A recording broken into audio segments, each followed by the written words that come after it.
Today there's excitement and there's all kinds of things happening today, because what we're going to do is we're going to look at the relationship between plants and animals on a microscopic level. Today's lesson is on the comparison of animal and plant cells. And the student will compare cells from different parts of plants and animals, including roots, stems, leaves, epithelia, muscles, and bones, to show specialization of structure and function. Very beautifully, you can see the comparison of the animal cell versus the plant cell.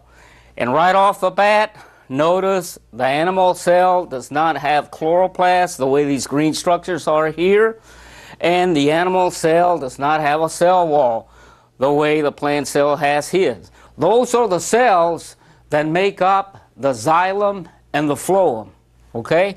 The xylem carrying mostly water and nutrients, and the phloem carrying water and organic nutrients. That's real critical, folks, for you to remember. These leaves right here, okay?